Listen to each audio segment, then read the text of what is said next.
Okay, so we've got a crash course in dimple picking with 3 locks that I've picked out to learn how to pick these things. They're pretty simple really. One of them is pretty easy we're going to begin with, it's the JMS. Then we're going to move on to an ABUS D6 which has spools but it's a relatively simple lock. And we're going to finish with a Thurard Traffic 6 which is a very, very delicate dimple but it's pretty easy to pick. With this kit and the 3 locks we get 1 Z bar with a thick end and a thin end, and we get 1 dimple pick which is an offset flag. It's called an offset left flag I believe because you come in from the left, or maybe it's called a right flag because the flag's on the right, I don't know, but as far as I'm concerned it's an offset left flag. Coming a bit closer if we can get some focus, which we can't, so I shall zoom in on the lock itself and hopefully we'll get some focus here. I think you should be able to see there, you can see that the flag is offset because it's not in the center of the shaft, it's on one side of the shaft and it should come in here from the left. Alright, so let's try and keep this video as short as possible. Let's get going. So I've got my dimple clamped up. You're probably going to have to always clamp up a dimple because you're going to need to feel it, all of the little vibrations. So I've got the thick end of my Z bar and I'm slipping it in here just underneath the 2 wardings, trying not to touch the outside of course as usual. Alright, I'm going to turn this round a little so I can get a better angle on it. Using my flag I'm going to come in from the left. Now the idea of course is to come in and touch the left wall and slide down the left wall. Okay, so I'm going to put a little bit of pressure. Hang on, how am I going to do this? I'm lifting this up as I'm coming in from the left. What you want to do is go is tension.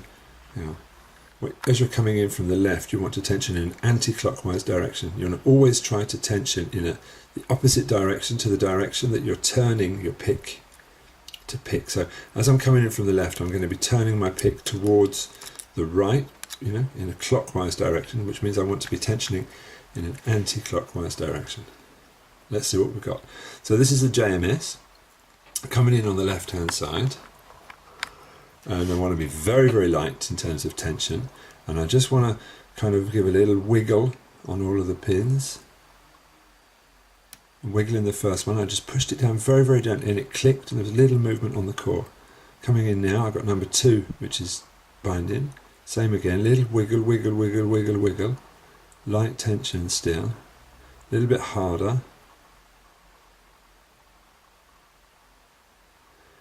Nothing happens, I'm going to move back. No, nothing is binding, which means I've kind of half set something or overset something. So let's come back to number 2. Push it a bit harder, release a bit of tension, see if I can get it to set. Maybe it did, maybe it didn't. I'm going to come back out, come back to number 1. It feels set, I'm giving it a little wiggle, nothing's happening. Moving down onto number 2, number 3, no, everything's gone all springy. So that means I've overset something. I release it and start again. Number 1. Little wiggle on each of the pins. If it's resisting, it's binding, which is good. Give it a little wiggle. If it's not resisting, it's not binding. Leave it alone. Gradually working my way down the lock, wiggling and wiggling and wiggling. I've overset something, let off a bit of tension. Try again. Everything is still loose, it's still overset. Let's try again. Number 1. Click. Number 2. I think I had a click. Yes, at the back, number 6. Okay, coming forward, number 4. Kind of gave a click as I pulled my pick out. But now I've not got any resistance anywhere. Yes, I have number 3. That gave a click and a movement and it's open. So did you get that? The idea being is you come in and you give a little wiggle on the top of each of your pins. And when I say a wiggle, of course, you're rotating the pick onto the tops of the pins. Take your time, count the pins, learn to feel the pins in a dimple. It's not always very, very easy to do that. If something's binding, lighten up the pressure a little bit on your tension and press it down and see if you can get a distinct click. If you can, and a movement of the core, you're good.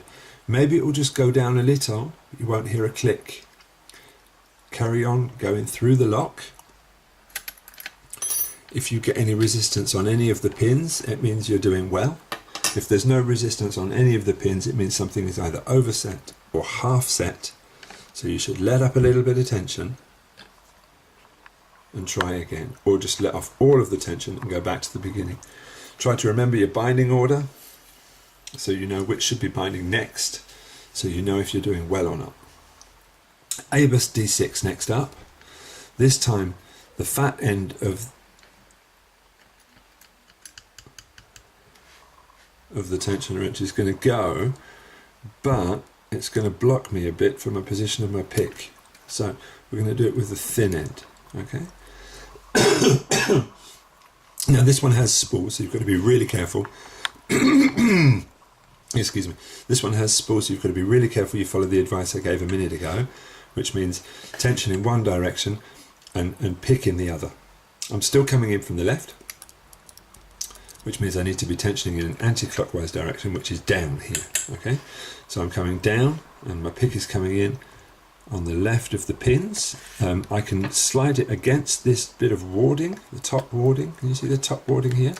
I'm going to have the back end of my pick touching this warding. I'm going to use that as a guide, so I go straight into the lock and my pick doesn't go off to one side.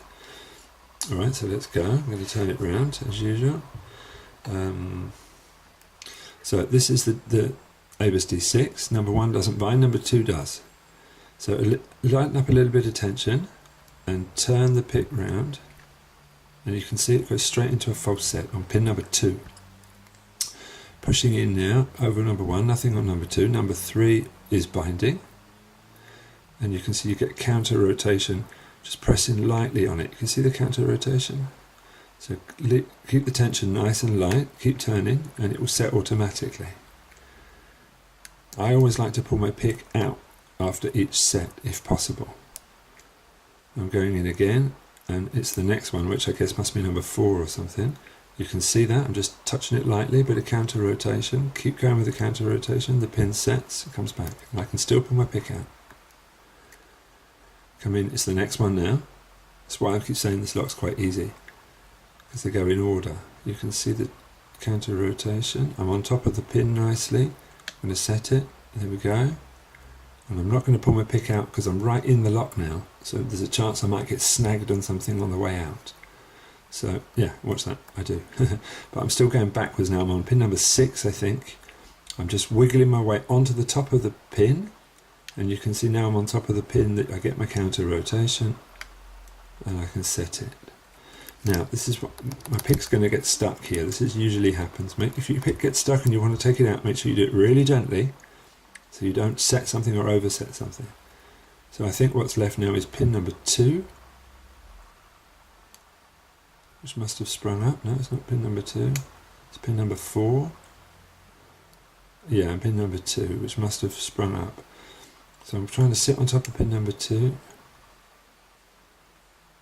No, it's not that. Okay, keep going. Pin number 3 maybe. No, it's maybe not that either. Pin number 1. Yeah, pin number 1 is set. Now that's that pin number 3 or something again. And it's open. Alright? So don't worry if you have to set some of the pins 2 or 3 times. It's perfectly normal sometimes. It's because it's sprung up when you were setting the spools. So that was our ABUS D6. We're going to try with the third one, which we said is a Thurard Traffic 6. Now this one's really tricky actually. Okay, you may have noticed that I've had to cut the video there.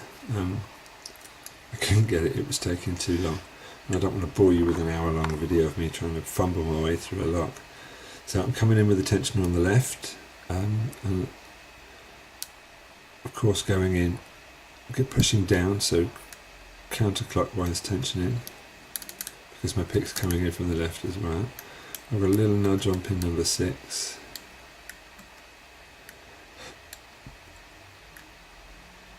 And a bit of resistance from pin number 5, but it doesn't feel like it's setting. There we go, I've got a little bit of a nudge on pin number 5.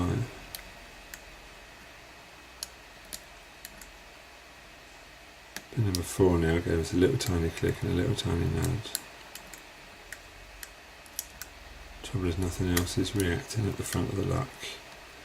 So I'm just going to insist a little further. That doesn't get me anywhere. So I'm going to let off a little tiny bit of tension, aiming for one click only, which is what I got. And if I go back in, absolutely nothing is resisting. One more click. Now it's pin number 5. So on top of pin number 5, go a little nudge, got a little tiny click. Now it's number 4.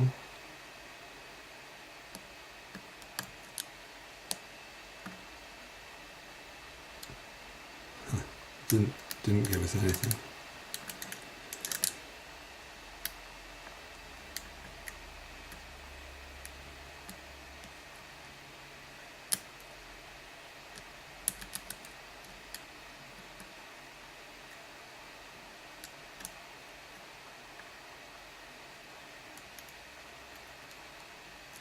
That was pin number 5, gave us a nudge and a movement on the core. You can always do is hit the tension hard until you find your binder, and then release your tension a little bit, so you can try and set your pin. I think that was number 4. This is number 3. I think I got that. This is number 2. I think I got that. This is number 1. I got that, yeah. So there you go. When you're on the right track, you get a definite binder. And letting off a little bit of tension and nudging your way onto the top of the pin, and then slowly putting pressure to try and set it. You feel a little nudge, you hear a little tiny click, and then you've got another binder. If that's not the case, let off pressure, go back and do the last one, and don't worry if you fluff it completely, as I did a couple of times there. Getting the tension right, you will find your next binder. Crank the tension up and see if there really is a binder. Crank the tension right up and push the pick right into the lock, and when it gets stuck on a pin, you know that's your binder. So then you can release your tension a little, worm your way onto the top of the pin, and slowly nudge it into position. Good luck with that.